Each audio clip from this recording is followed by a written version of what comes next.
Veja no ICL Notícias, segunda edição.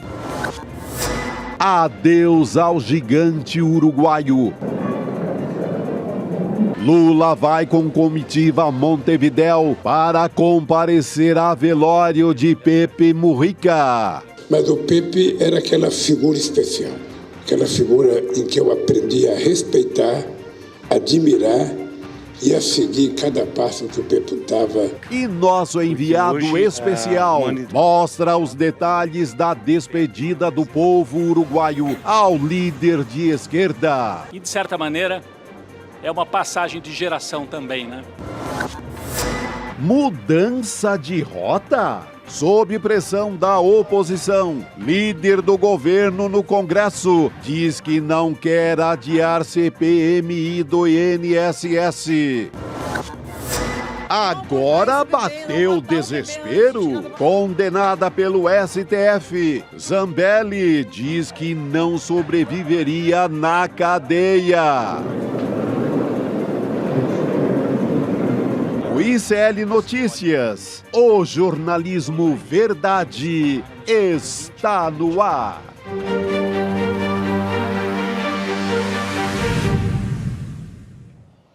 Olá, boa tarde. Seja muito bem-vindo, seja muito bem-vindo. ICL Notícias, segunda edição, está no ar. Já estamos ao vivo nos canais do Instituto Conhecimento Liberta, Eduardo Moreira, também no canal da Voz Trabalhadora no YouTube e também na Pop TV.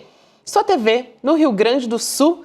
Já estou aqui a postos no estúdio em São Paulo com o Chico Sá, Juliano Medeiros. Boa tarde para vocês, queridos. Boa tarde, Gabi. Boa tarde, Juliano. Boa tarde, comunidade ICL. Vamos nessa. Começar falando do Uruguai, gente. O presidente Lula chegou a Montevidéu e está se despedindo do seu amigo de longa data, né? Depois de 25 horas de voo, chega a Montevidéu. Era um personagem da política latino-americana muito esperado nessa cerimônia. Tem uma longa amizade, uma longa história, né, de companheirismo com o Mujica e soltou lá boas frases, como, por exemplo, um homem como o Pepe Mujica não morre. Sim. Que é a mais Pessoas pura verdade. como né? ele não morrem. Ficam as ideias, a filosofia. E o grande exemplo de como pode se fazer política de outro jeito na América Latina. Com simplicidade, muita eficiência, né? Este era o Mujica. Pois é, essa foi, acho que, a frase mais forte do presidente Lula. A gente vai trazer essas imagens, esse pronunciamento do presidente Lula daqui a pouquinho e colocar também aqui as imagens na tela do presidente Lula chegando, ele que também entrou ali de mãos dadas, né, com a senadora também, a viúva do Pepe Mujica, que é a Lúcia Topolansky. A gente está vendo aí as imagens do presidente Lula chegando aqui na tela, né? Ao lado da Janja e também outras autoridades. Ele também, quando estava entrando ali na despedida, né? Porque o Pepe Mujica, ele está em um caixão, tem algumas bandeiras, né? Bandeira do Uruguai, por exemplo. Nesse momento agora aparece ele cumprimentando, né, a viúva e também entra de mãos dadas com ela depois, ali também ao lado da primeira-dama, Janja, a viúva de Pepe Mujica. Emocionante, né? E além disso, né, Gabi, também, assim, a forma digna com a qual o Pepe tratou esses últimos momentos da vida, né? Com a mesma dignidade com que ele enfrentou a ditadura militar, com a mesma dignidade com a qual ele enfrentou 12 anos de sequestro, né? Ele não foi preso, ele foi sequestrado pelo Estado, sem julgamento, sem direito de defesa, ficou desaparecido. A mesma integridade com a qual ele enfrentou um mandato presidencial, né? Termina a vida com essa integridade também, enfrentando a morte de frente e deixando um legado, né? Muito especial. O presidente Lula que entrou ao lado do presidente do Uruguai, né, o Yamandu Orsi. Sim. Então era muito esperado. O presidente Lula estava na China com uma delegação, até a gente vai falar como é que foi essa viagem, enfim, tem vários bastidores políticos que a gente vai conversar daqui a pouco, mas o presidente Lula viajou, né, Chico Sá, da China, só passou no Brasil basicamente para abastecer e foi direto para o Uruguai para a despedida. E já correu aí para o Uruguai. Não poderia faltar, né? É um nome muito forte da política, é uma nova mitologia, eu creio. Eu falei que ele poderia ficar agora, a partir de agora, como um Che Guevara, mas vai ser o destino na história. A figurinha na história, no álbum da história, vai ser daí para lá. Porque deixa muita coisa. Não é? Se você for para... Tem a política convencional, tem o passado de guerrilheiro, revolucionário, e tem as lições de vida. É um cara que estava ali todo dia falando sobre consumo com a juventude. É um cara que nunca entrou em um celular, mas durante muito tempo dominou o algoritmo com as frases dele. Sem nunca ter sustentado um negocinho desse, um negocinho desse que nos faz escravos hoje, né? No dia da morte do Mujica, o que mais aconteceu, que mais proliferou na internet foram os vídeos icônicos das falas do Mujica, né? Porque são falas muito importantes, né? São falas a respeito do tempo, do ritmo que a gente leva a vida hoje, são frases sobre o amor, né? Aí está ao lado da companheira dele, a Lúcia, né? Lúcia. E ele dizia, por exemplo, que a melhor coisa da vida é perder tempo com quem você ama. Parece muito simples, mas é para valer uma história em dessa. Tempos né? como hoje, né? Que a gente não liga para nada, que né, a gente só dá valor à ideia de produção, essa linha de montagem maluca, ou de aparecer. Era o cara que estava ali no sítio dele, plantando, colhendo, antes um pouco com a cachorra Manuelita, que ele amava, era uma cadela de 3 patas. As cinzas dele até devem ser jogadas onde está... Debaixo de uma araucária onde já está onde foi sepultada a cadela, a Manuelita. Exato. Então esse cara com muita história de simplicidade, né? De outro jeito totalmente, uma política fora dos palácios, ali com aquele fusquinha dele, visitando as comunidades, preocupações com a fome no Uruguai, com a desigualdade, enfrentou o tráfico do Uruguai com uma ideia que parece simples, mas era de liberar a maconha. Matou praticamente a ideia de traficante pesado no Uruguai.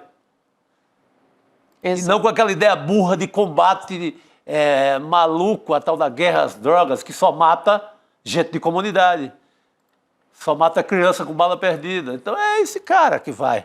A gente vai falar muito sobre isso, a gente tem o nosso enviado especial, Rodrigo Viana, que está trazendo o seu olhar também muito particular como especialista em América Latina, o Rodrigo também.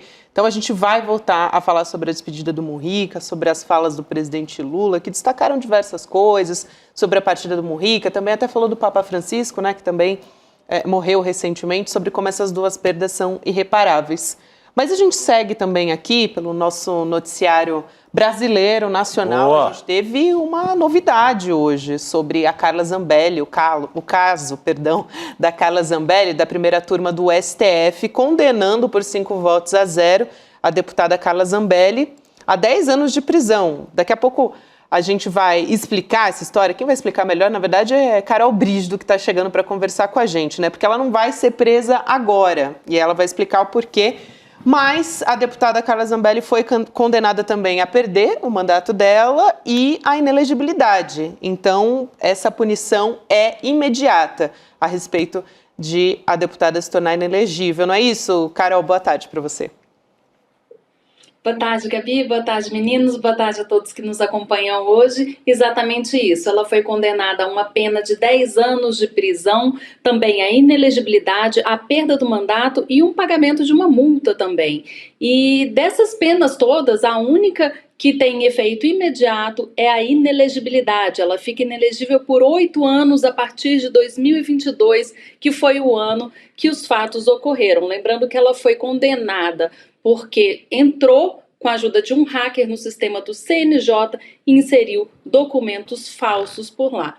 Então, a partir de 2022, conta-se 8 anos, ela não pode mais figurar nas urnas. Mas por que ela não vai ser presa agora? Essa é a pergunta. Na verdade, ali no Supremo Tribunal Federal, o entendimento é o seguinte: quando alguém é condenado, essa pessoa só pode ser presa após o trânsito em julgado. O que é isso? Depois que forem julgados todos os recursos aos quais o réu tem direito após a condenação. E são recursos que são apresentados ao próprio STF, à própria primeira turma. A chance de se reverter a situação de Carla Zambelli é muito pequena e ainda assim ela responde em liberdade. Esse procedimento pode levar bastante tempo. Para a gente ter uma ideia, no caso de Fernando Collor, o ex-presidente, que foi condenado pelo STF em 2023, ele foi preso somente nesse ano de 2025, ou seja, levaram 2 anos para que esse trânsito em julgado ocorresse. Então, Carla Zambelli tem ali um período para se preparar para entrar na prisão. Lembrando também que, de acordo com a legislação penal brasileira, uma pena de 10 anos, ou seja, superior a 8 anos de prisão, ela é cumprida em regime inicialmente fechado. E aí, depois de algum tempo, ela tem a progressão de regime, que pode ir para o semiaberto, pode ir para o domiciliar com o tempo. Mas, inicialmente, ela cumpre pena em regime fechado, quando essa pena precisar começar a ser cumprida. Só ressaltando, né, Juliano, a gente está falando, então, da Carla Zambelli no caso em que se refere à invasão do sistema do CNJ. Não tem a ver com aquele dia antes, né, das eleições em que a Carla Zambelli correu atrás de um jornalista com uma arma em punho. Então, são casos diferentes aqui, só para a gente deixar claro. Boa tarde, Carol. Bom, é óbvio que a Carla Zambelli vai ser condenada por outros crimes que cometeu. Essa é a primeira de uma série de condenações que devem vir. Ela já tinha condenações eleitorais, agora vão começar a vir as condenações penais. Agora, chama atenção o fato de ter demorado tanto, né? Eu mencionava isso mais cedo. Nós tivemos uma profusão de crimes cometidos pela Carla Zambelli desde que ela se tornou deputada federal em 2019 e nós estamos em 2025. Quer dizer que ela ficou 6 anos cometendo crimes, né? E que ela vai ser foi agora condenada por um crime que foi cometido relativamente há pouco tempo, Chico. Não foi o crime eleitoral de 2022, que, aliás, metade da legislatura já foi, ela já passou metade do mandato como deputada, recebendo salário, recebendo com todas as suas prerrogativas asseguradas nesse período todo. Não houve nenhuma condenação pelo Conselho de Ética da Câmara dos Deputados. A Câmara, impressionantemente, segue calada diante de tudo que a Carla Zambelli, Nicolas Ferreira e toda essa turma fizeram, seja na tribuna, seja nas comissões, seja em entrevistas. Eu sempre conto um caso aqui, a Gabi e o Chico já ouviram muitas vezes certamente, que é da Carla Zambelli, nos primeiros meses como deputada federal, espalhando uma fake news de que os partidos de esquerda, em particular o PSOL, eram, de alguma forma, associados à pedofilia. Ela fez uma associação entre esquerda, os partidos de esquerda e a pedofilia. Naquela ocasião, o pessoal entrou com uma representação no STF, né, contra ela, por crime de difusão de fake news, e o ministro Celso de Mello, que era o ministro na época, arquivou a representação dizendo que ela estava resguardada pela imunidade parlamentar. Então, desde então, depois o STF foi mudando seu entendimento, mudou seu entendimento sobre a gravidade das fake news, mudou seu entendimento sobre a prisão em segunda instância, e as coisas e as abóboras foram se acomodando na carroça, né, Carol? Mas o que a gente viu foi uma certa leniência ao longo de um bom tempo, onde nem STF, nem Câmara, nem Ministério Público agiram para conter excessos, para dizer o mínimo, mas crimes cometidos por Zambelli, Nicolas Ferreira e outros. E muitos deles, como é o caso do Nicolas, têm sido condenados a pagar indenizações por transfobia, por machismo, etc., mas seguem com o seu mandato e estão longe de ver uma ação penal nas costas. Exato. Juliano, é importante também a gente ressaltar que Carla Zambelli tem ainda um caso para ser julgado lá no Tribunal Superior Eleitoral. Ela foi acusada de ter disseminado notícias falsas sobre o sistema eleitoral brasileiro e também sobre a urna eletrônica. Então, isso gerou um processo no TSE que pode causar também uma nova inelegibilidade, uma nova perda de mandato de Carla Zambelli. Quando a gente pensa assim, ela já perdeu no Supremo, por que essa ação correria no TSE, né? Na verdade, como são casos diferentes, em caso de uma das condenações, por exemplo, ser derrubada, a outra subsiste. Então, o TSE continua julgando isso, é outro caso, não é um processo criminal, é um processo por crime eleitoral que pode gerar também uma nova inelegibilidade de Carla Zambelli. Infelizmente, a gente tem visto, né, que muitas vezes os crimes são cometidos e geram uma grande comoção pública, geram um grande dano público, só que a resposta da justiça demora um pouco mesmo, porque tem toda a processualística, né, tem toda a tramitação de um processo dentro do judiciário, ele não é tão rápido quanto a ânsia pela justiça que a gente vê nas ruas. Então, nesse caso do TSE, por exemplo, ainda falta o Ministério Público Eleitoral fornecer um parecer sobre o caso ao TSE para só depois ser elaborado um voto e esse voto ser submetido ao plenário do TSE. Não existe previsão de quando isso vai acontecer, mas o mais provável é que seja ainda esse ano. Então, tem aí num horizonte curto de Carla Zambelli, provavelmente mais um revés judicial na conta dela. Ô Chico, eu até para te colocar aqui na nossa mesa redonda de conversa, eu queria chamar a atenção, né, para a reação da Zambelli depois dessa condenação, porque ela disse que seria uma pena de morte. Muito parecido com a declaração do Bolsonaro. A mesma, né? Ela não sobreviveria ao cumprimento de uma pena na cadeia, ela disse. É um plágio. Essa gente é frouxa e eles combinam ali plágio, as mesmas declarações. A entrevista dela hoje passa assim uma ideia de quem não vai para a cadeia. Primeiro ela diz, não aguentaria, não suportaria os 10 anos. Ela conta com o espírito de corpo ali dos colegas deputados, e ela cita o caso do Ramagem, então você vê que são palavras de alguém que acredita que não vai passar um dia sequer na prisão. Ela diz que recebeu o telefonema solidário apenas da Michelle, não do Bolsonaro, que o Bolsonaro está magoado com ela há muito tempo, né? Então, o que mais chama atenção, Gabi, é essa ideia de que alguém que já fez tanto, aprontou tanto e nunca foi punida, nunca mexeram com nada da vida dela, nem da vida parlamentar, nem como cidadã, nada, nunca enfrentou obstáculo algum, ela continua com a mesma convicção que seguirá impune. É difícil, né, pensar, é muito otimismo, né, Carol? Porque ela não tem, STF, não tem mais uma instância para ela recorrer. Acaba o jogo aí. E não tem nada a ver com o caso do Ramagem, é bom deixar claro. Ela quer jogar nessa confusão, né? O caso do Ramagem a gente vai falar daqui a pouco, mas o caso do Ramagem é parte de um acordo que o Hugo Mota fez com o bolsonarismo na eleição para a presidência da Câmara. Ele ia pautar algum tipo de anistia, ele prometeu e cumpriu. A Carla Zambelli está totalmente isolada na Câmara dos Deputados, não tem solidariedade de ninguém. Se for votar a cassação dela lá... isolada pelo bolsonarismo, né? Exato, então, ela está rifada aí na parada.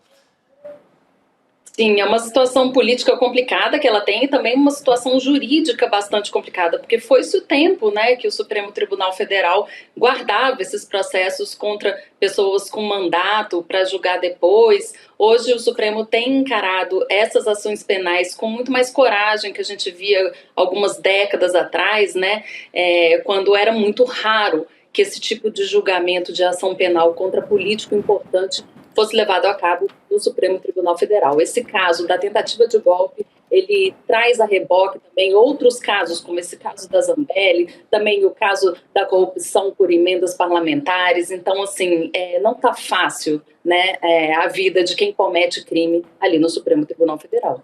Agora, Gabi, é inegável que a gente tenha que associar, é impossível não associar o fato da Zambelli ser condenada ao nível de isolamento político que ela foi submetida dentro do bolsonarismo, porque tem gente que fez barbaridades semelhantes às dela, mas ou baixou o tom, ou está ainda protegido pelo Valdemar, pelo Bolsonaro, pela turma do PL, que está por aí. Gustavo Gayer ainda não tem nenhuma condenação. Vamos começar a listar aqui.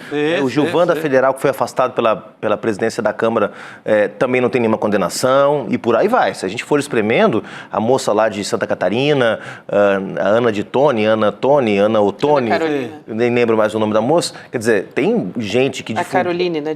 Gente que difundiu... mentiras nas redes, que cometeu crimes, fake news, etc. e tal, Fora o caso dos vários e várias deputados e deputadas envolvidos na defesa do golpe de Estado de 8 de janeiro, que estão lá cumprindo seu mandato tranquilamente na Câmara dos Deputados. Eu acho que é uma excelente lembrança a gente sempre lembrar, né, dos nomes dessas pessoas aí. Agora, você estava falando do caso do Ramagem, a gente vai conversar sobre isso também, porque é uma outra decisão que também envolve a primeira turma do Supremo Tribunal Federal e que está gerando uma, vamos dizer assim, uma situação bastante tensa, mas tem aí também o seu acordo entre os dois poderes. Importante dizer isso também que você trouxe. Porque os deputados votaram, né, para suspender essa ação penal contra o Alexandre Ramagem pela tentativa de golpe de Estado, e na primeira turma do STF a decisão, né, o entendimento é de que é inconstitucional essa história. Então, a direção da Câmara entrou com essa ação justamente por um acordo com o Hugo Motta, né, entrou com essa ação no Supremo Tribunal Federal para levar o caso para o plenário. Agora, Carol, como é que vai se desenrolar essa novela, né? Porque a gente está falando aqui muito sobre tensão nessa relação da Câmara e o STF, mas no fim das contas a gente sabe que ali me parece realmente que está tendo uma negociação, né? É algo maior do que uma tensão, como a gente tem dito na mídia. Isso, Gabi. A gente vê que dentro do Supremo Tribunal Federal, os próprios ministros sabem que Hugo Motta estava sendo pressionado internamente para fazer esse movimento de insistir em prol de Alexandre Ramagem.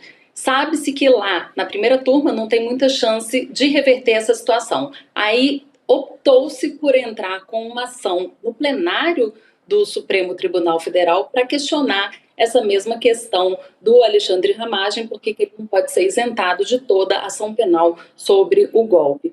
Lá no STF, existe uma corrente que diz que esse caso precisa ser julgado no plenário, mas também existem ministros que falam que isso não poderia ir para o plenário, porque como foi uma decisão já tomada pela primeira turma, essa seria uma manobra para levar para o plenário, sendo que essa decisão da primeira turma não tem condição de ter recurso ao plenário do STF. Lembrando que a primeira turma tem 5 ministros e o plenário é composto pelos 11 ministros do STF. Daí o que aconteceu? Alguns partidos governistas entraram com uma ação no STF dizendo o contrário, dizendo para o STF legitimar essa posição da primeira turma lá no plenário, no sentido de que não se pode sustar ação penal contra parlamentar por fato referente a acontecimento anterior ao mandato que ele cumpre agora. Então, esse julgamento no STF pode acontecer no plenário nesse sentido, no sentido de limitar, de falar, olha, até aqui você vem, Câmara, depois daqui não pode,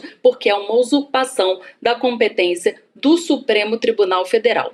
Então, essa ação não deve ser julgada por agora não, porque a gente olhando ali no andamento do Supremo Tribunal Federal, o ministro Alexandre de Moraes deu 30 dias de prazo para a Câmara prestar explicações, depois pediu um parecer para a AGU, também um parecer para a PGR. Resumindo, quando acabar esse tanto de prazo, já acabou o semestre do STF, porque tem um recesso ali em julho. Então, o mais provável é que o Supremo julgue isso no plenário já no segundo semestre, que começa a partir de agosto. Esse tanto de prazo que Alexandre de Moraes concedeu, ele está previsto em lei, mas também não foi por acaso. Quando você dá esse prazo todo para essas partes se manifestarem, você distensiona essa relação entre Câmara e Supremo Tribunal Federal. Porque quando você adia esse julgamento para daqui 2 meses, 3 meses, por exemplo, o assunto já esfriou, os ânimos já se arrefeceram, pelo menos é essa esperança que se tem dentro do Supremo Tribunal Federal.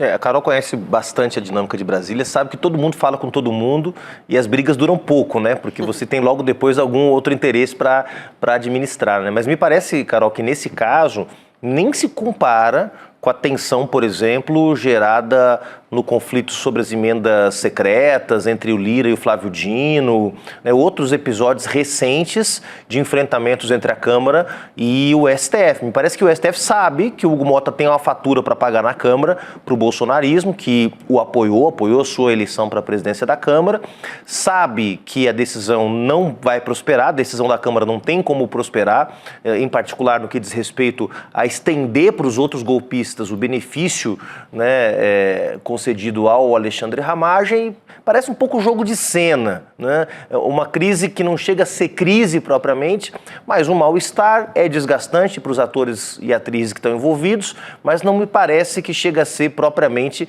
uma crise como a gente viu no caso das emendas impositivas, por exemplo, o Lira e o Dino trocando farpas publicamente, né?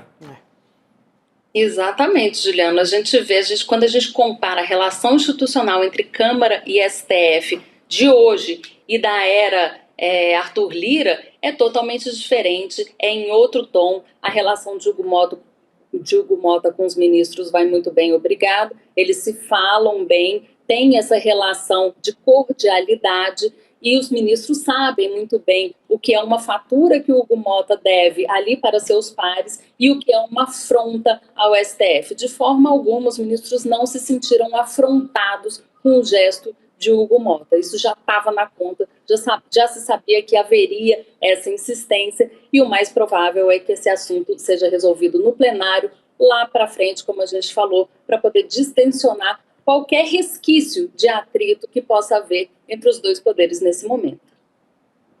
Ô Carol, falando em Supremo Tribunal Federal, eu queria trazer aqui para a nossa discussão o próximo julgamento ali da trama golpista, do núcleo 3 agora, na próxima terça-feira a gente vai ter mais um caso da primeira turma do Supremo Tribunal Federal, né? E deve durar 2 dias, pelo menos a previsão é essa. O núcleo 3 ele tem 12 acusados, muitos militares ali, então chama atenção porque eles foram denunciados por ações como pressionar o alto comando das Forças Armadas a aderir ao golpe. Então é disso que se trata, esse núcleo que a gente vai comentar agora, né, o núcleo 3. E, claro, o ICL, a gente vai fazer aquele esquema de cobertura especial, vai estar a postos desde o começo do dia até a hora que o julgamento durar, e depois tem as análises que a gente traz, enfim, como a gente já fez com os outros julgamentos, né? A gente já teve 3 julgamentos, apesar de que agora é o núcleo 3, né, a gente teve o núcleo 4 sendo julgado antes do núcleo 3. Então, a gente já teve 3 julgamentos até agora e vamos para o próximo na terça-feira. Carol Brígido Claro sempre com a gente. E a gente teve, até agora, os acusados da trama golpista sendo julgados por 5 crimes, né, Carol? Golpe de Estado, tentativa de abolição violenta do Estado Democrático de Direito, organização criminosa armada, enfim, por aí vai, né? Uma lista de 5 crimes. Exato, e quando a gente pensa nesse núcleo 4, a importância dele é a seguinte, é aquele pessoal, são os kits pretos que fizeram aquele plano do punhal verde e amarelo, que era justamente para matar o presidente Lula, o vice-presidente Geraldo Alckmin, o presidente o ministro do STF, Alexandre de Moraes. Então, assim, não é pouca coisa, sabe? E são 12 acusados. Nos outros núcleos, a gente viu menos acusados serem julgados, e em 2 desses núcleos o julgamento terminou no próprio dia que começou. A expectativa para esse último núcleo, né, que o STF vai analisar em relação à denúncia sobre a trama golpista, a expectativa é que o julgamento dure 2 dias, ou pelo menos um dia inteiro e a metade do outro. Porque, como são 12 acusados, precisa falar no plenário da primeira turma os 12 advogados, as 12 defesas desses acusados. Então, isso toma mais tempo do STF. Então, a expectativa é que dure mais tempo, mas a expectativa também é que seja aberta a ação penal contra todas essas pessoas. E daí, dos 34 denunciados pelo Procurador-Geral da República, 33 estarão respondendo à ação penal, provavelmente na semana que vem esse grupo fecha. Fica faltando um, Paulo Figueiredo, que está foragido. Mora nos Estados Unidos, não pode ser intimado, ainda não apresentou sua defesa, então esse vai ficar mais para frente, não temos ainda informação de como vai ser resolvida essa situação. Importantíssimo, né, Chico? Os kits pretos você já falou diversas vezes, explicou, né, qual é o tamanho da importância da participação de... Os kits pretos é a turma da bandalheira total, disposto a qualquer negócio. Era a linha de frente armada que iria consolidar o golpe, né?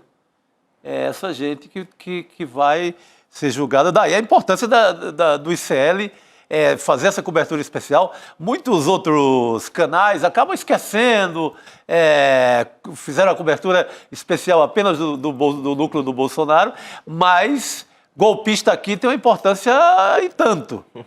Porque é importantíssimo para a história que a gente mostre o que esse povo tentou fazer.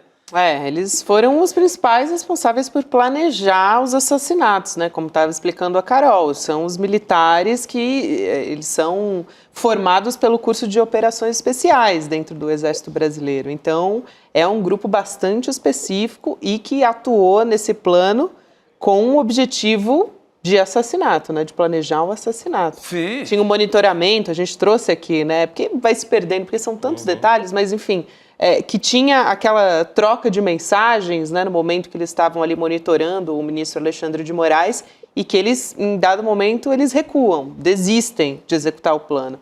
Mas estavam conversando naquele grupo. Tinha arma escolhida. Qual tipo de fuzil, quem vai chegar mais perto da casa dele, quem não vai de Uber, vai de táxi, vai no carro próprio, todo um esquema montadinho, desenhado com croquis ali no papel, tudo arrumado. Hoje vieram à tona novos áudios também, nesse mesmo esquema das mortes do Lula, do Alexandre de Moraes e do Geraldo Alckmin. Em relação ao Alexandre de Moraes, assim, com requintes de algo como decepar, cortar a cabeça, era o mínimo que se falavam nesses grupos. É impressionante. E esse núcleo em particular, né, Carol, Gabi e Chico, ele talvez seja o que mais explicita a violência que poderia vir acompanhada do golpe, né? Porque a gente fala do golpe, denuncia, o bolsonarismo se defende, diz que não é nada disso, que foi uma discussão, que nada veio à tona, mas esse núcleo revela que, junto com a vitória de um possível golpe de Estado, nós teríamos uma onda de violência, como nós tivemos, em geral, quando se implementaram ditaduras na América Latina, no Chile, na Argentina, no Uruguai, no Brasil. Ou seja, logo após o golpe militar, o que a gente tem um banho de sangue. E essa turma, um dos áudios, fala explicitamente, vai morrer gente pra caramba, ou algo assim, vai morrer muita gente. Vai morrer muita gente. Vai morrer muita gente. Você tinha um prazer sádico na troca de mensagens desses kids pretos que estavam loucos pra ver sangue. Quer dizer, gente que nunca participou de uma guerra na vida, gente que nunca participou de uma operação envolvendo as Forças Armadas, senão para reprimir pobres na intervenção militar do Rio de Janeiro, em 2018, e que estava sedenta de sangue. Veja o nível de desequilíbrio dessa turma que estava prestes a participar. Então, é muito importante esse julgamento, né, Carol, porque ele mostra para gente que, para além da tentativa de se manter no poder, junto com isso vinha também uma onda de violência. Sim, e o áudio é fortíssimo, né? Fala, como você bem lembrou, fala em cortar a cabeça do ministro Alexandre de Moraes. E agora é esse mesmo ministro que está relatando, que é o relator dessas investigações e que vai conduzir também essa votação na terça-feira. Claramente, a pena que será imposta a esse grupo não vai ser nada baixa, pelo que a gente tem visto do histórico do STF. Lembrando que agora, na terça-feira, vai ser votada a denúncia, ou seja, se a denúncia é recebida ou não em relação a esse grupo. Em caso de recebimento, abre-se a ação penal e aí sim começam as investigações. Bom a gente lembrar também que agora, no fim de maio, começam os depoimentos das testemunhas que foram agoladas lá pelo primeiro núcleo, aquele núcleo central do qual faz parte Jair Bolsonaro. O STF vai abrir esse depoimento para que as pessoas possam acompanhar. Isso é muito raro que aconteça no sistema de justiça, especialmente no STF, que as pessoas, a imprensa e também os interessados possam acompanhar. Vai ser lá no plenário da primeira turma, essas audiências, as testemunhas que foram indicados pelos acusados, pelos agora réus nessa ação penal. Muito bem, lembrando também que pelo histórico que a gente teve nos 3 últimos julgamentos, a gente teve a decisão por unanimidade de abertura da ação penal. Então, a gente deve seguir esse mesmo entendimento agora nesse núcleo 3. O STF também quer sangue. Por aí. O interessante vai ser, porque são pessoas que estavam na linha de frente aí, inclusive da parte dos assassinatos, dos possíveis assassinatos. é sempre interessante a defesa dessas pessoas. Vão recorrer aquele expediente. Nessas horas acabam entregando outro. Eu espero novidades, coisa boa nesse novo pacote aí de julgamento. Muito bem. Carol Brígido, obrigada por hoje, querida. A gente se vê em breve. E só lembrando, Carol vai estar com a gente, claro, na cobertura do julgamento também na semana que vem. Valeu, por favor, Carol. Né? Por favor. Claro. Sim, se tem confusão no Supremo, pode contar comigo. Obrigada, gente. Muito bom. É isso aí, Carol.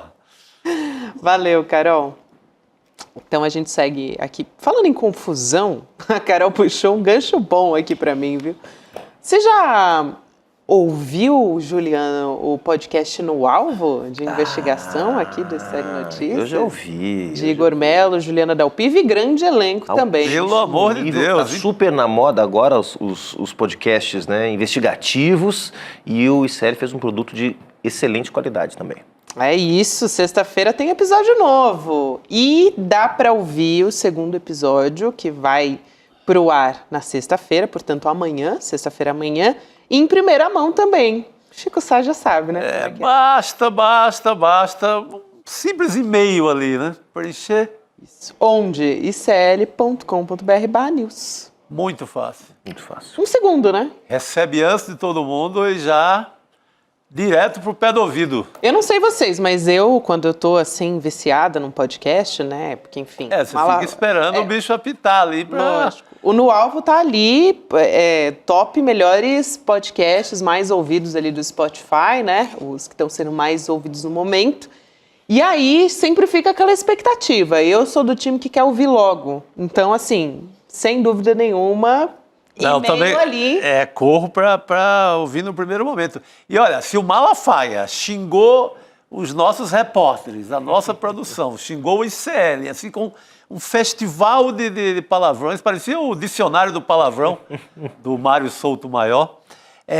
Se ele já soltou toda aquela caixa de palavrões, imagina no segundo episódio. Porque um passarinho me disse que é infinitamente mais quente. É porque tem detalhes, sabe do quê? Grana. Dinheiro.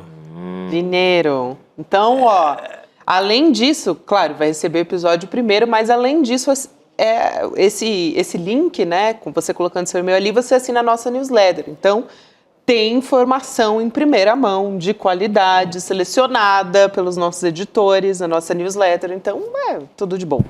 Segundo episódio do Império Malafaia vai estar disponível amanhã e às 8 horas da noite, né, a gente já tem disponível para quem ouvir, para quem assinar a nossa newsletter. Então, se você quer ouvir hoje e não amanhã... Se você quer ouvir no metrô, no seu carro, indo para o trabalho amanhã, você vai ter que assinar a nova mania, né? hoje. Vale a pena, ouvido. Gente, vale a pena, porque os detalhes dessa história são, assim, escabrosos. Eu gosto de podcast lavando prato. Eu gosto também, viu, Chico? Aí o mundo se acaba. Na academia, lavando prato, é bom demais. Mas voltando para casa também é bom, no transporte público. Então, para quem volta para casa mais tarde do trabalho, ali por volta das 8 da noite, já vale a pena já colocar para tocar hoje mesmo. Igor Melo e Juliana Dalpiva contam tudo pra gente.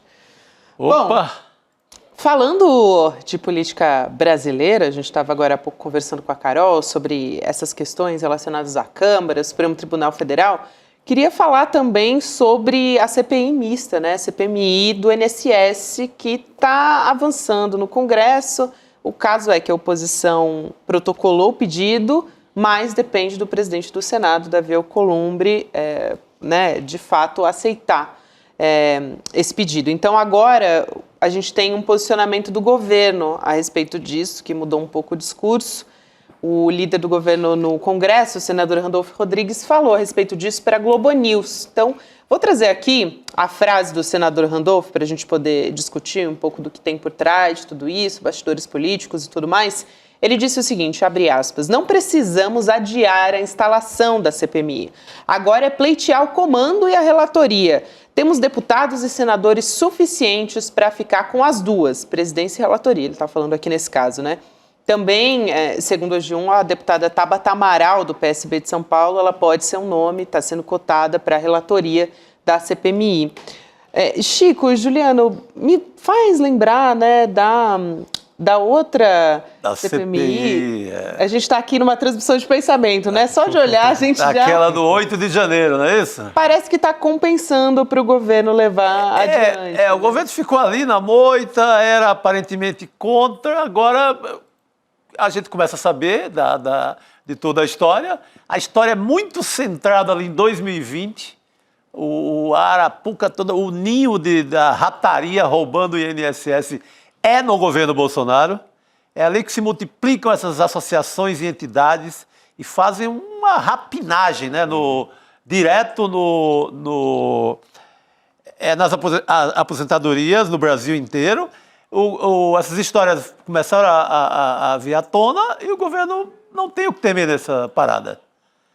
Quem tem que começar a se preocupar são os bolsonaristas, porque ontem o Jornal Nacional trouxe um personagem interessantíssimo, que é um servidor público que tentou fazer uma denúncia durante o governo Bolsonaro, durante a gestão do Moro, Sérgio Moro, no Ministério da Justiça, e ele não conseguiu. Ele tentava de um lado, o cara, é melhor não mexer com isso, ninguém quer saber disso aqui. E ele foi simplesmente proibido de levar essa denúncia adiante. Então, tem personagens, tem o careca do INSS também, na mesma situação, bolsonarista. Bolsonaro dá, inclusive, uma carona numa daquelas motocicletas a ele. Então, o governo não há o que temer. O governo que coloca para investigar, que troca gente no INSS quando sabe da história. Então, é tocar o pau. O Demore tinha cantado essa bola aqui e sugerindo, o governo tem que encampar isso. Aí hoje eu já vi o senador Fabiano Contarato dizendo sim, vamos para cima, sou a favor da CPMI. Então a posição do governo hoje é essa. E tem duas discussões aí que estão agora nos bastidores. A primeira é sobre a instalação, que é a fala do Randolph, porque na CPMI da Covid, vocês lembram que na época o Senado ficou ali enrolando, né? O Rodrigo Pacheco era o presidente do Senado e não queria instalar. E houve um recurso ao Judiciário e a Justiça disse, olha, CPMI é direito de minoria e acabou instalando à força. A revelia do Rodrigo Pacheco. Então, a primeira coisa é ver o time, porque se o governo segura muito a instalação da CPMI, pode ter uma derrota no Judiciário, porque o precedente para a instalação, a revelia da vontade do presidente do Senado, que hoje é o Davi Alcolumbre, já está dado. Então é melhor que o governo acelere a instalação, pegue o controle da presidência e da relatoria e com isso diminua o desgaste. Agora, eu vou dar uma opinião talvez um pouco mais polêmica, porque na verdade está evidente que o esquema foi montado no governo Bolsonaro e foi desmontado no governo Lula. Isso é muito forte em termos simbólicos, certo? E há um montão de dados, um montão de informações, as doações para o Onyx Lorenzoni, que era o ministro da Previdência, as doações eleitorais que ele recebeu. Bem lembrado dessa de um operador do esquema, as entidades que antes tinham que se recadastrar anualmente, o Bolsonaro revogou essa norma e permitiu que elas pudessem manter esse esquema funcionando sem precisar revalidar a sua autorização para pegar o dinheiro dos aposentados, enfim, um montão de coisa. Vai provar que o esquema do governo Bolsonaro. A questão toda é CPI, eu fui assessor numa CPI uma vez, CPI da Petrobras. CPI a gente sabe como começa e não sabe como termina. E os interesses por trás dessa crise do INSS não são só os interesses do bolsonarismo de tentar desgastar o governo. Tem interesse de quem quer privatizar o INSS, tem interesse de operadores de pensão privados. Ou seja, tem gente que vai querer usar essa CPI, e é gente poderosa, não estou falando desses bolsonaristas desqualificados da Câmara e do Senado, não. Mas tem gente do mercado, bancos, seguradoras, gente que mexe com previdência privada, querendo fazer dessa CPMI um circo para detonar o INSS. Então eu preferiria, honestamente, que não tivesse CPI nenhuma. Claro que se tivesse, você tem que tomar providências para redução de danos, mas o melhor para o governo, sem dúvida, seria não ter CPMI alguma. Tem gente que fala, mas é bom que tenha, porque a gente mostra que é o governo Bolsonaro. Gente, eu quero mostrar que o presidente Lula está diminuindo o desemprego. Quero mostrar que a isenção do imposto de renda para quem ganha até R$5.000 está vindo aí. Eu quero mostrar que a inflação de alimentos está sob controle. Ficar falando de fraude do INSS é tudo que a oposição quer. Então, melhor seria que não houvesse CPMI, mas isso não é decisão do governo, isso é decisão ou do presidente do Senado ou até mesmo da Justiça, caso o Davi Alcolumbre fique embarreirando muito tempo. Hoje foi ouvido lá na Comissão de Transparência do Senado, Chico, o ministro da Previdência Social, o Volney Queiroz, e ele foi nessa linha aí de ressaltar justamente quando começaram as fraudes. Então, eu vou até usar um termo que ele próprio, o ministro da Previdência, utilizou, né? Que ele disse que foi lá entre 2019 e 2022, tudo isso começou no governo Bolsonaro, portanto, e aí ele disse, foi lá que, né, nessa época, foi nesse período que o ladrão entrou na casa, ou melhor, no INSS, nesse caso que ele está dizendo. Então, só para a gente ter uma ideia de como é que esse caso está se direcionando, né, também. O Volney Queiroz foi para cima do Moro pesado, né? Que o Moro começou a tentar faturar em cima disso, esquecendo que ele era o cara que poderia ter acionado a Polícia Federal. O que ele faz? Nada. E é um período em que o Bolsonaro ele lota DataPrev, INSS, todos esses órgãos ligados a pagamentos, tudo de muito pastor e muito militar. E essa gente aprontou, em plena pandemia, aliás, porque as contas dos maiores desvios coincidem ali com 2020 e 2021, em plena pandemia, os velhinhos estavam com a sua grana sendo subtraída.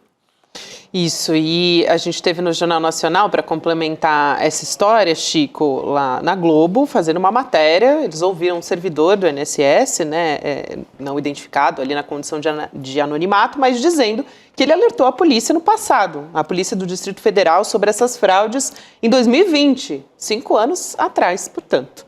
Então, tem ali um conjunto importante, né? Um conjunto de documentação e probatório importante nessa história toda. Sim, não, tem toda essa origem bate muito com o governo Bolsonaro. Não? O próprio Bolsonaro, numa entrevista no UOL essa semana, ele admite, porque não tem como fazer. Admite que pode ter começado lá mesmo. Para o Bolsonaro admitir, porque... Os dados mostram, né, Chico, o aumento desses, vou chamar de empréstimos, porque não eram empréstimos, na verdade era um recurso que era subtraído sem a autorização, mas formalmente, para fins legais, até então aparecia como se fosse uma espécie de benefício que o pensionista estava tendo ao se associar a um programa de benefícios, digamos assim, né? Se você vê os gráficos, em 2019 é quando realmente começa a funcionar com mais volume, e aí tem um pico em 2022, que é o ano da eleição do Bolsonaro. É o ano que o Bolsonaro precisava de dinheiro para financiar sua campanha, é o ano que os caras talvez perdessem a eleição, depois não se sabe como ficaria, se alguém ia descobrir o esquema, como foi descoberto pela Polícia Federal. Então, em 22 tem um pico.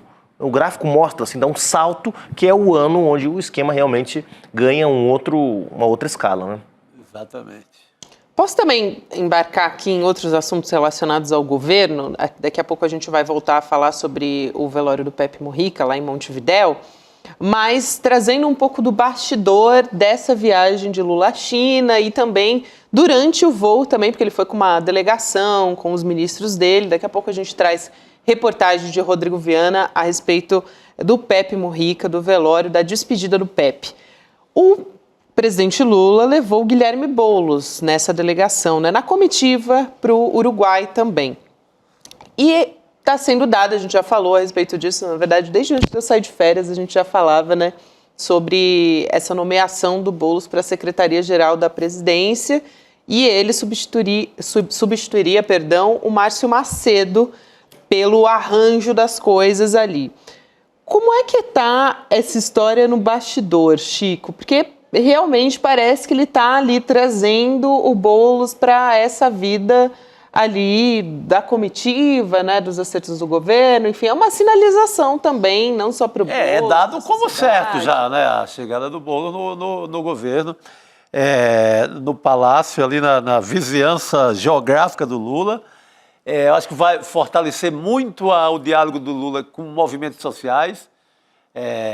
com massa, né? com quem está na rua, com quem precisa de casa, com quem faz movimento social, com quem mexe com a vida real do Brasil. Acho que conecta muito o governo com esse universo. Acho que o Boulos dá uma contribuição importantíssima. Nessa hora, chegando já afunilando para 2026, ano eleitoral, eu acho que é um ganho e tanto para a equipe do Lula. Muito bem, a gente tem a Secretaria-Geral, Juliano, acho que a gente tem que falar do Mujica, depois a gente volta a falar dos bastidores ali do governo também. Vamos a Montevidéu, então? Por favor, lugar certo. Ele que está lá e, olha, sei que fez peripécias ali para conseguir conversar com a gente, para ter internet, um repórter incansável para conversar com a gente, trazer tudo sobre como que está a despedida do Pepe Mujica. Rodrigo, boa noite, bom falar contigo. Boa noite, Gabi. Boa noite, Chico. Eu não estou conseguindo ver quem mais está aí no estúdio. Juliano Medeiros. Juliano Medeiros, né? Isso. Um abraço para o Juliano. Bom, gente, aqui houve um encerramento aqui do velório do Pepe Mujica. Eu falo de dentro do parlamento uruguaio. Aqui ao fundo foi o local onde aconteceu o velório.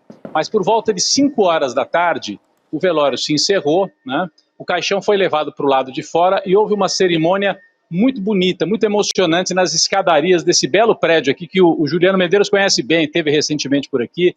Então, nas escadarias aqui do prédio do Parlamento Uruguaio, o caixão foi colocado ali e gente assim muito ligada aos tupamaros, né? Entoou alguns cantos ali, uma homenagem bonita mesmo, né? Um cantor aqui muito popular do Uruguai, o Mário Carreiro, cantou uma espécie de um hino em homenagem ao artista, herói nacional do Uruguai, em homenagem ao próprio Pepe Mujica, e havia uma pequena multidão do lado de fora, gente, por isso que eu não consegui entrar mais cedo aqui também, porque a internet não aguentou tanta gente que veio para se despedir de Pepe Mujica. Então, houve um encerro do velório aqui do lado de dentro, depois houve essa despedida lá também pelo lado de fora, e o momento talvez mais esperado pelos uruguaios, a gente talvez não tenha a dimensão, né? A gente tem a dimensão de que o Pepe Mujica é uma grande figura, e é mesmo. Mas o presidente Lula é uma grande figura latino-americana. E os uruguaios, desde ontem, me perguntavam e esperavam, cadê o Lula, cadê o Lula? Inclusive, adiaram o fim do velório para que Lula pudesse chegar. Então, Gabi, Chico, Juliano, eu queria chamar aqui, a gente fez uma reportagem acompanhando a chegada de Lula, e eu queria que a gente passasse aqui para o nosso público esses momentos. Então, quando o Lula chega por volta de 2h30 da tarde e se despede da viúva e se despede de Pepe Mujica aqui em Montevidéu. Nós temos aqui a matéria para passar aqui para a turma que está acompanhando o Série Notícias segunda edição, né, Gabi? Vamos lá, Rodrigo, vamos assistir. A gente observa aí o presidente Lula chegando para a despedida de Pepe Mujica, acompanhado do atual presidente uruguaio Yamandu Orsi. E agora é um momento de muita emoção, não é? Um momento de muita emoção, Lula dando o abraço na viúva, companheira de toda a vida. Olha, a gente observando aqui de pertinho, realmente a gente sente a emoção desse abraço, o beijo na testa de Lula em Lúcia Topolansky.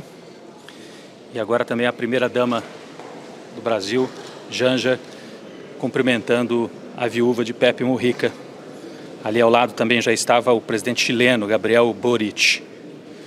E Lula agora se posiciona e se aproxima do caixão para se despedir do companheiro Pepe Mujica. Aí está a despedida de dois parceiros, né, na vida política e dois amigos também, Lula e Mujica.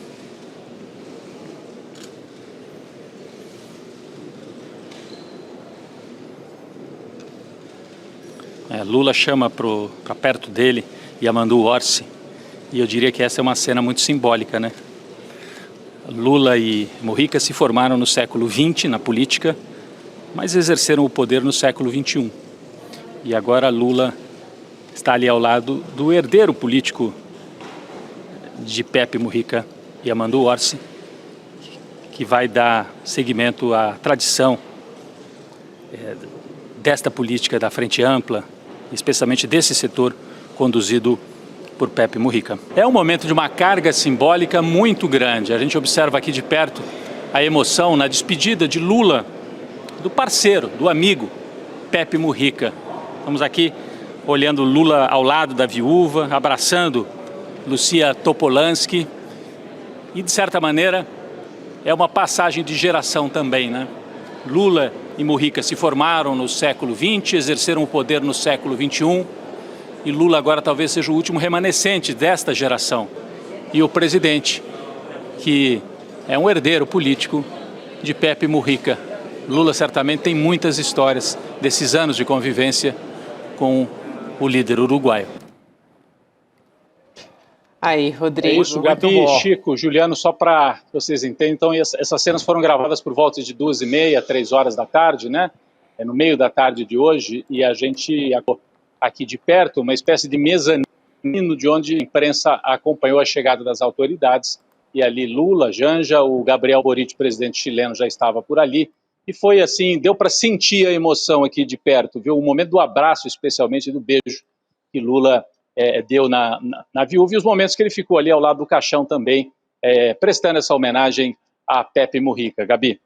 Que emocionante mesmo essas imagens, né? Aparecendo ali a Lúcia Topolansky, né? A viúva do Mujica, que também tem uma carreira política, além de uma também parceria, né, com o Mujica, sua companheira da vida toda, mas também com uma carreira política consolidada, senadora também, né? Presidente do Senado. Exato, também foi vice-presidente do Uruguai. Agora, o presidente Lula, a gente explicava... E foi guerrilheira também, né, Gabi? Isso, importante, Rodrigo, importante. Assim como o Mujica, né, que foi preso, ficou quase 15 anos preso, a maior parte, inclusive, confinado, né, numa cela. Eu queria trazer também, Rodrigo, para você poder voltar a comentar aqui com a gente, a fala do presidente Lula, né? Ele emendou com uma viagem à China, muito importante também, essa ida a Montevidéu. A gente tem a fala do presidente Lula, que foi, assim, bastante também emocionante no velório do Mujica. Vamos assistir. Eu saio daqui com muita tristeza, porque nós tivemos nesses últimos 15 dias 2 perdas irreparáveis. O Papa Francisco, que era um ser humano muito, muito, muito especial, com uma concepção humana muito grande, com uma generosidade acima da média da humanidade, e agora o Pepe Mujica o acompanha. E eu espero que os dois juntos, onde eles estiverem no céu, não deixem de olhar e conseguir abençoar para que a humanidade seja melhor, para que a humanidade seja mais fraterna, para que a humanidade seja mais generosa e que a política possa ser feita de forma mais digna, mais respeitosa e mais solidária. Gabi, esse foi o trecho final, né, da fala. Lula saiu do velório e depois foi para uma sala aqui ao lado, dentro do parlamento ainda no Uruguai, e fez esse pronunciamento. Não foi uma coletiva, Chico, porque ele não respondeu às perguntas dos repórteres, fez esta fala. Esse é o trecho. Eu anotei aqui uns outros trechos, só para a gente colocar aqui para o nosso público. Lula disse o seguinte, que Pepe Mujica é uma pessoa muito especial para o passado, mas também para o presente e para o futuro. Lula disse, uma pessoa como Pepe Mujica não morre, as ideias dele ficam. E lembrou que ele saiu da prisão depois de 13, 14, sem ódio no coração. Lula disse que Pepe Mujica é um ser humano superior e que poucos no mundo têm a capacidade dele de falar tudo com a juventude. Esse um resumo da fala do presidente Lula durante a vinda ao velório. E eu ressalto mais uma vez, então, né? Era a autoridade mais esperada aqui no velório, né? É claro que o povo, a emoção, isso tudo foi muito importante. As autoridades internacionais, Lula e Boric. E Lula, assim, foi recebido realmente pelo povo. As pessoas paravam a gente aqui quando estávamos gravando em frente ao Legislativo, agradecendo, vocês são brasileiros, o Lula veio. Então tem uma coisa assim de coração mesmo, e essa emoção toda teve presente nesse salão, né, que agora está esvaziado, né, porque as pessoas começaram a limpar até depois desses 2 dias de velório, mas foi a emoção que teve presente durante todo o tempo que Lula permaneceu aqui ao lado da viúva, ao lado do caixão, e ao lado lado do presidente, do Orsi, que, como eu disse aí na reportagem, né, Chico, é o continuador, vai tentar ser o continuador aí dessa tradição política do Pepe Mujica. Ô, Rodrigo, eu queria aproveitar a sua presença aqui para perguntar quem que estava acompanhando o presidente Lula nessa comitiva. Agora há pouco a gente falava sobre Guilherme Boulos, né, que é cotado para assumir a Secretaria-Geral da Presidência, e agora também, nesse momento, o ministro Márcio Macedo, que está à frente dessa secretaria, também viajou a Montevidéu, né? Queria que você contasse um pouco desses bastidores aí. Exatamente, chamou a atenção de todo mundo mesmo, Gabi. A gente tem até uma cena, não sei se vocês já mostraram, em que o Lula se aproxima da viúva, Lucia, é essa cena, e traz o Boulos para perto, e aí o Boulos beija a mão da viúva, se aproxima, troca algumas palavras, era como se Lula tivesse ali passando também, dizendo, esse aqui é o Boulos, ó, se conhecer. Ela certamente já conhece, o Boulos também já conhece, mas nesse momento, né, em que é tanta gente passando por ali, então vieram Mercadante, Luísio Mercadante, que é um velho do PT, aí o Boulos, ó, nesse movimento que eu dizia, ó, beijando a mão da viúva e conversando ali com Lula e com ela.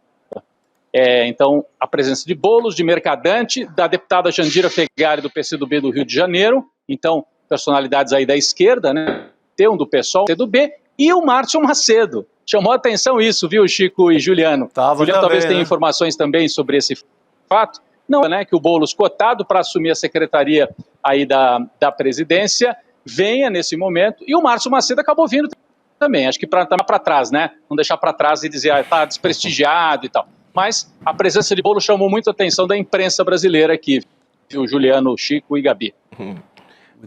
Boa noite, Rodrigo. Primeiro, obrigado pela cobertura e parabéns aí pelo belíssimo trabalho. Deve ser muito emocionante você estar aí nesse momento, né? O Boulos esteve com o Mujica e a Lucia ano passado. O Mujica recebeu uma delegação da Rede Futuro, que é uma rede latino-americana de lideranças dessa nova geração de esquerda, onde estava o Guilherme Boulos, o Axel Kicillof, governador da província de Buenos Aires, Maria José Pizarro, senadora da Colômbia, cotada para ser sucessora do Petro, Gonçalo Winter, cotado para ser sucessor do Boric no Chile.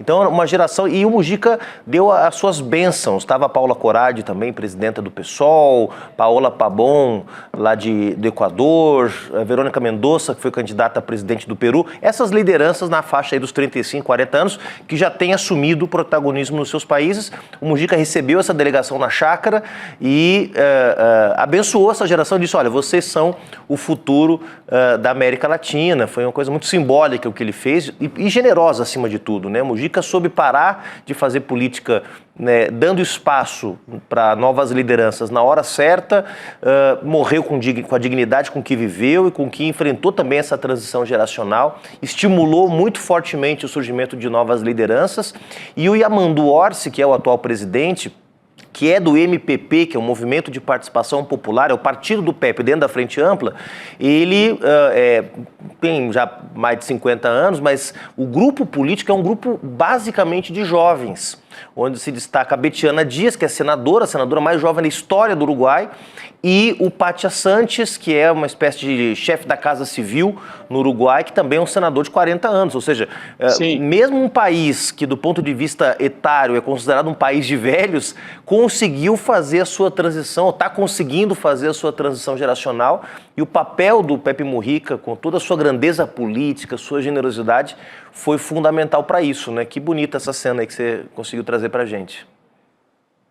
Júlio, o Pátia que você citou, né, estava aqui todo o tempo ao lado do Yamandu, aqui no velório, Yamandu Orsi, que é o presidente, né, e o MPP, a presença do MPP muito forte na fila do velório, as pessoas envolvidas, enroladas na bandeira vermelha do MPP, porque a gente ouve no Brasil falar muito da Frente Ampla, que é o partido que agrega todas, né, as forças, mas o MPP eu diria que hoje é o partido, é a força que tem mais presença e que tem uma presença de jovens mesmo. Eu vi jovens enrolados na bandeira, vários com camiseta do Pepe Mujica. Então acho que isso é o que fica, né, desses 2 dias aqui de homenagens e dessa vida de 90 anos.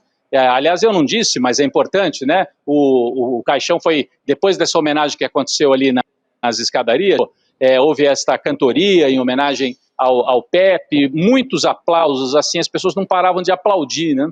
E aí o caixão foi colocado num carro e levado, ele deve ser cremado amanhã e as cinzas espalhadas na chácara. O Pepe Mujica, ele pediu que as cinzas fossem colocadas ao lado de onde está enterrada a cachorrinha dele, a Manuela, a famosa cachorrinha de 3 patas, né? Uma grande companheira também ali no dia a dia do Pepe Mujica. Então, amanhã isso deve acontecer, mas daí é uma cerimônia privada, né? A cremação e depois as cinzas depositadas, colocadas ali nesse lugar da chácara, debaixo de uma árvore, onde também está enterrada a cachorrinha, a cadelinha do Pepe Mujica. Esse é o desfecho aqui desses 2 dias de homenagem, e foi muito emocionante, como disse o Juliano, Chico, o tempo todo, emoção, uma emoção serena, eu diria também, não foi nada assim de desesperador, de desespero, uma serenidade, mas é muito bonito de ver a despedida que os uruguaios deram para o Pepe Mujica, Chico. A Manuela, Chico, que em 2015 o Mujica ele deu uma entrevista, acho que para a BBC, e falou, ela é a integrante mais fiel do meu governo.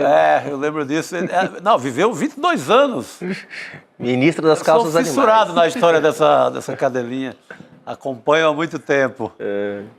Eu queria também, Rodrigo, perguntar para você, você falou sobre esse sentimento em relação aos brasileiros, e você teve contato aí, viu quem compareceu ao velório, né, bastante emocionante.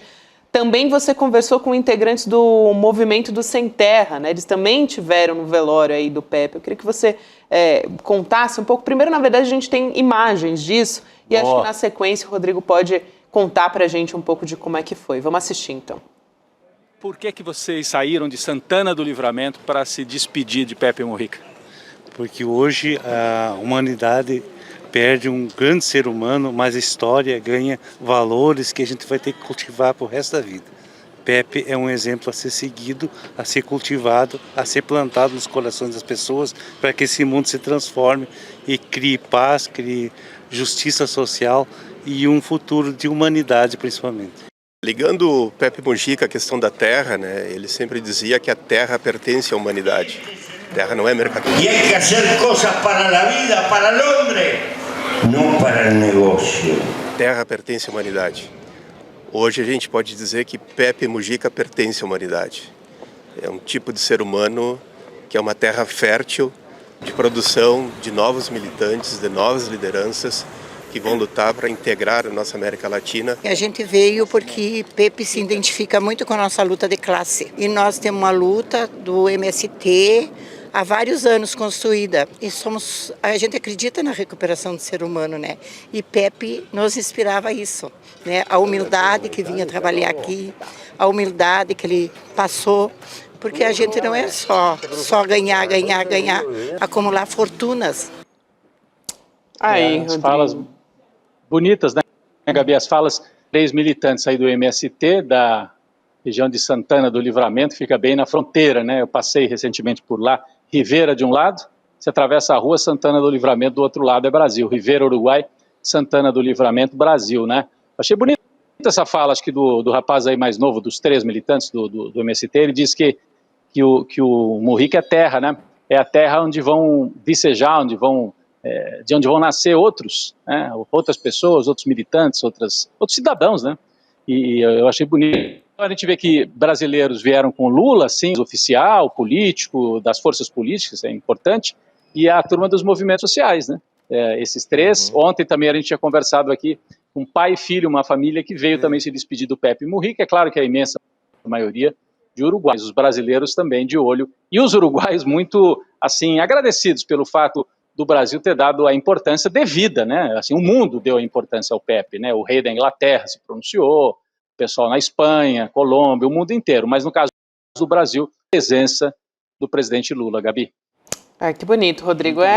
Mais um exemplo de como essa liderança, né, do Mujica transcende muito as fronteiras do Uruguai, né? E também não só aqui no Brasil, América Latina, mas para o mundo. É muito simbólico a gente ter essas pessoas aí. Obrigada mais uma vez, Rodrigo, pela sua cobertura e pela sua sensibilidade aqui, trazendo um pouco do clima de como é que foi essa despedida do Mujica. E vem aí um especial, ele está fazendo a cobertura do dia, do factual, mas vem aí um especial com essa história toda, do que o Mujica deixa, da política no Uruguai agora, né, Rodrigo? Muito bom. É isso, Chico. Passado, presente e futuro, como disse o Lula. Boa. É claro que a turma que militou com o Mujica estava por aqui.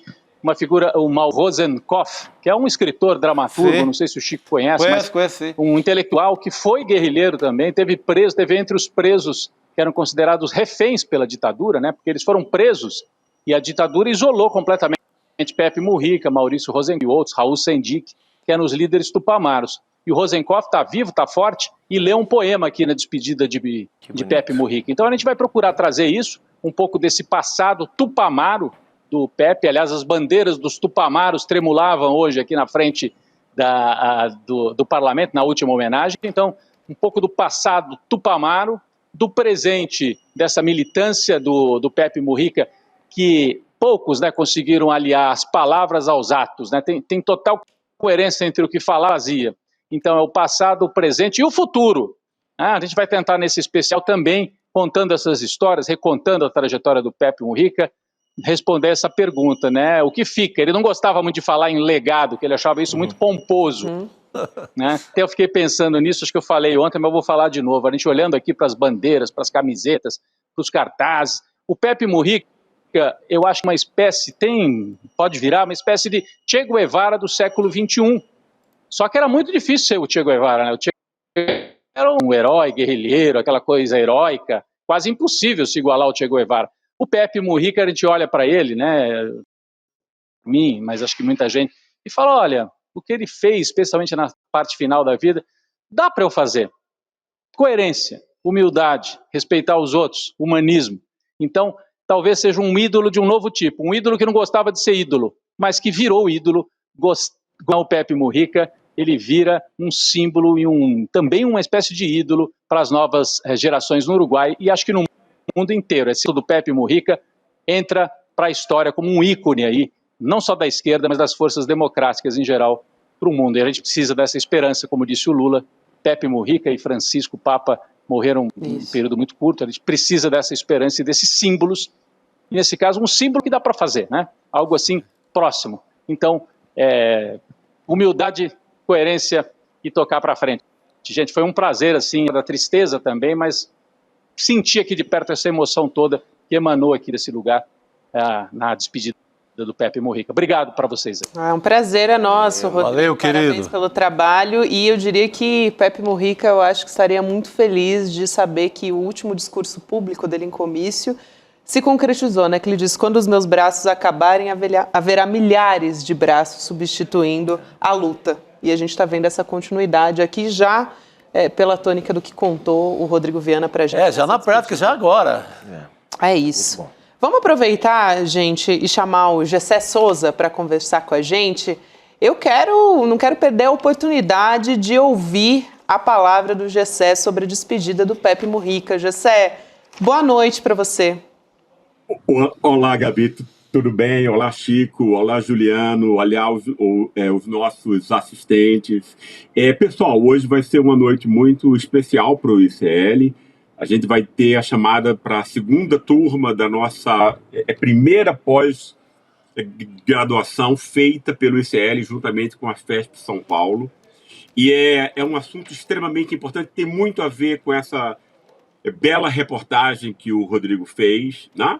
Porque, no fundo, tem a ver com você repensar, né, como o nosso país e como a América Latina, né, se tornaram, né, colonizados, vira-lata, etc., etc., e, por meio de toda uma violência simbólica, né, quer dizer, tem uma violência policial, militar, etc., né, mas, antes de tudo, tem uma violência simbólica das ideias que se tornam hegemônicas.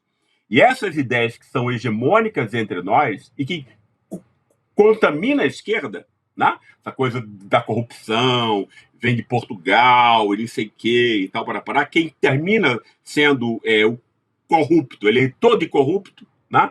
É o negro, o mestiço e o pobre, ou seja, para criminalizar a participação popular, né? Então, o nosso curso que a gente está montando é exatamente para dar uma outra história sobre o nosso país, né?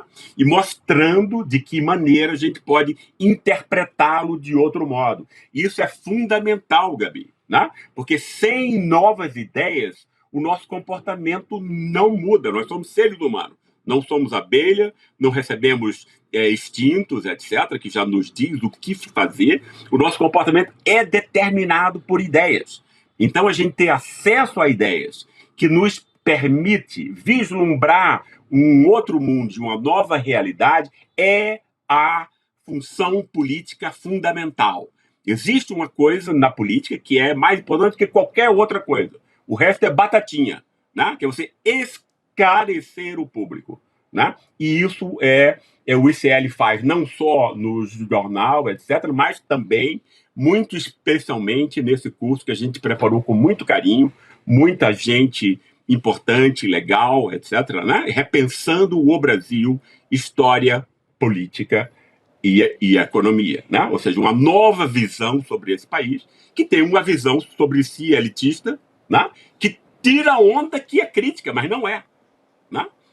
Culpa o povo, né? Isso tem que acabar, e o nosso, o nosso curso pretende ser um estímulo para isso. O Gessé, aconteceu uma coisa engraçada ontem, Gessé. Primeiro, boa noite, prazer falar contigo. Boa noite. Eu estou dando aula num outro curso de pós-graduação na FESP, né? E ontem eu tive contato com uma aluna do curso do ICL, uma companheira, amiga do PSOL, que me disse o seguinte: olha, quantos alunos tem na sua turma, Juliana? Eu falei, na minha tem 30. Pois é, na pós do ICL tem 3.000. São grupos e mais grupos. Na verdade, até mais. De pós-graduação. São grupos e mais grupos. Eu falei, poxa vida, você veja a potência que vocês armaram aí, Gessé. É um curso super representativo e que está dando o que falar, né? Exatamente, Juliana. Eu agradeço muito a sua lembrança. Foi algo que surpreendeu a nós todos, né? A gente acredita, estamos aí entre 4.000, 5.000 alunos já, né?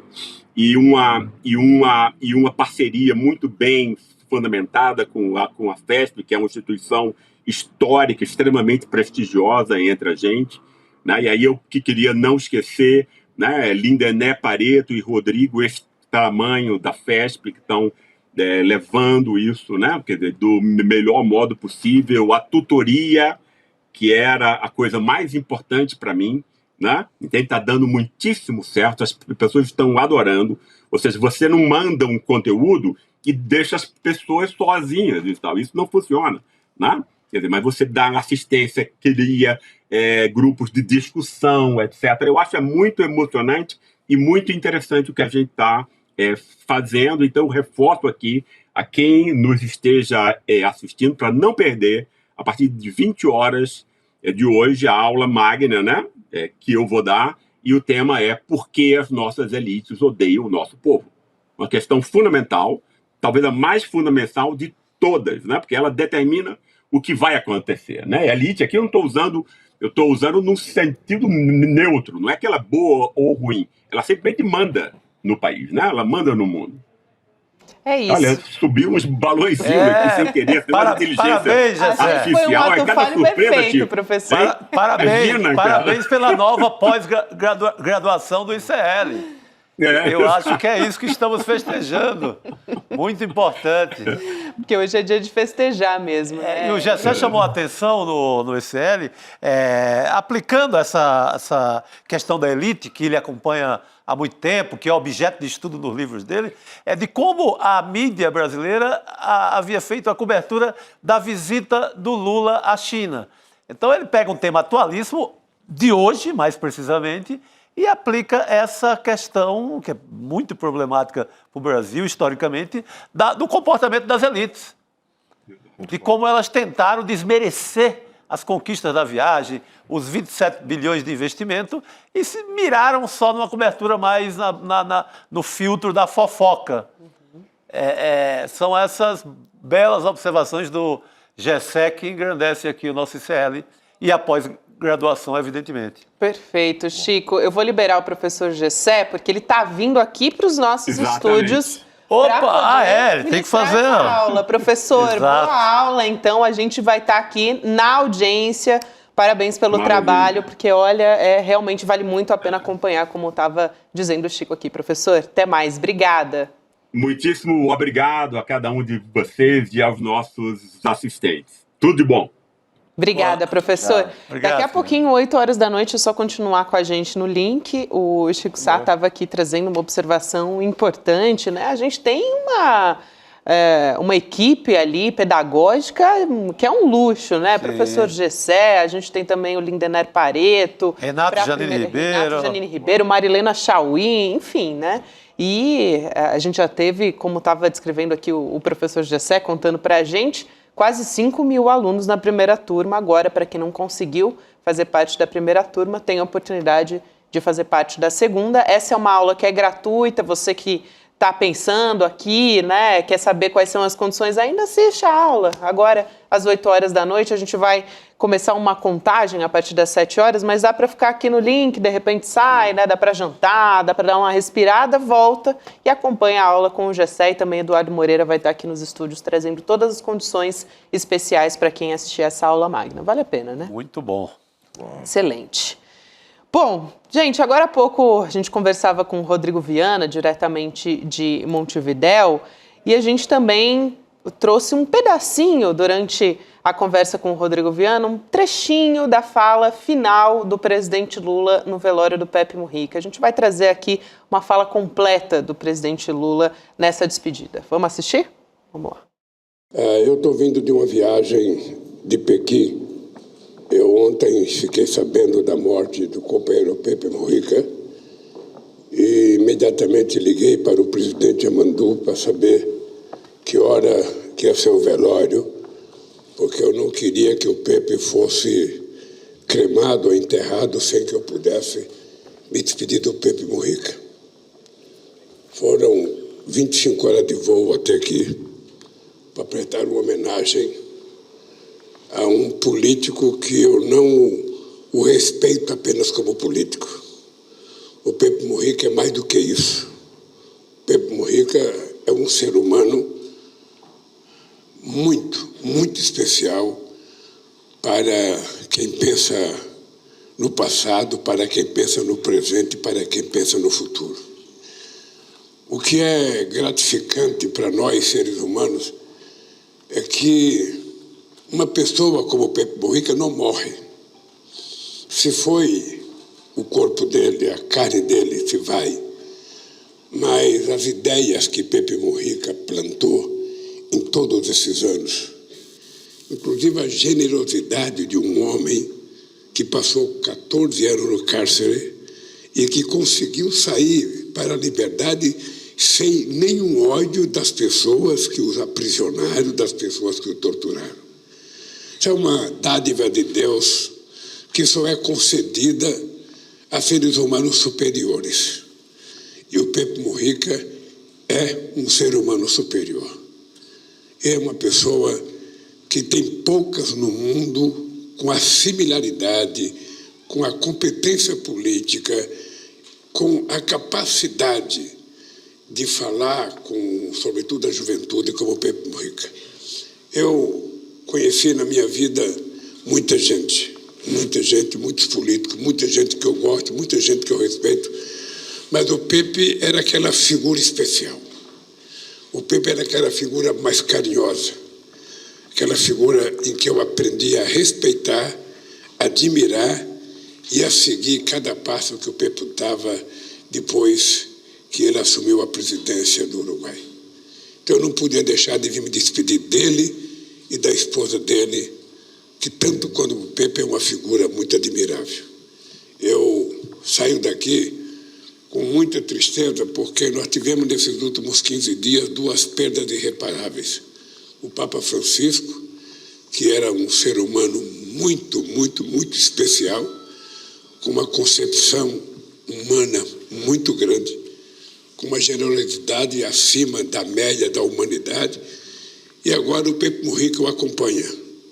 E eu espero que os dois juntos, onde eles estiverem no céu, não deixem de olhar e conseguir abençoar para que a humanidade seja melhor, para que a humanidade seja mais fraterna, para que a humanidade seja mais generosa e que a política possa ser feita de forma mais digna, mais respeitosa e mais solidária. Por isso, eu me vou agora para o Brasil, tendo a certeza de que a minha vinda aqui foi dar um abraço numa das pessoas que eu aprendi a respeitar, como poucas vezes respeitei alguém na minha vida. Tá aí a fala completa do presidente Lula. Só que fazer uma observação, enquanto o presidente Lula estava falando, porque a gente estava descrevendo a delegação, o Rodrigo Viana até citou algumas pessoas que foram. Ali da esquerda para a direita estava o chefe da Secretaria-Geral da Presidência, né, o Márcio Macedo, na sequência o Aloysio Mercadante, presidente do BNDES, depois a deputada Jandira Fegali e também o senador Humberto Costa acompanhando o presidente Lula nessa delegação a Montevidéu, né, nessa despedida do Mujica, uma fala emocionante, né, Chico, de companheiro de longa data, de fato. É, um testemunho ali de uma longa amizade política e de fé no futuro, né? Ele falou ali do céu, onde teríamos o encontro do Francisco e do Pepe Mujica, falou numa perspectiva de fé na humanidade. Muito bom. É isso. Juliano Medeiros, Chico Sá, amanhã estaremos de volta. A gente vai abrir alas agora para a nossa aula magna de pós-graduação, que vem aí daqui a pouquinho. Vale a pena permanecer no link para acompanhar a aula do professor Gessé Souza. Muito bom. Isso. Vamos nessa, então. Boa noite. Amanhã a gente está de volta, pessoal. Chegou o momento. Hoje, às 20 horas, vamos nos encontrar na aula inaugural da segunda turma da Pós-ICL. Por que as elites odeiam o povo brasileiro? Vamos olhar de frente para a estrutura que impede o país de se desenvolver e entender como ela foi construída historicamente. Vou mandar o link para o seu e-mail e para o seu WhatsApp 1 hora antes da aula começar. Garanta o seu lugar. Quer saber como as notícias do dia impactam o seu bolso? Então cola comigo no Mercado Investimentos. Durante a semana eu explico os movimentos da economia e o mais importante, como isso bate na porta da sua vida. No preço da gasolina, dos juros do cartão, do aluguel e do carrinho de compras. Eu queria te perguntar, o preço subiu mesmo? Porque as pessoas estão cautelosas e receosas com os preços. Elas acham que a inflação vai subir e aumenta essa desigualdade. De segunda a sexta-feira, ao vivo, das 11 às 11h30, um panorama econômico do Brasil e do mundo no canal do ICL Notícias. A informação que faz a diferença no seu dia.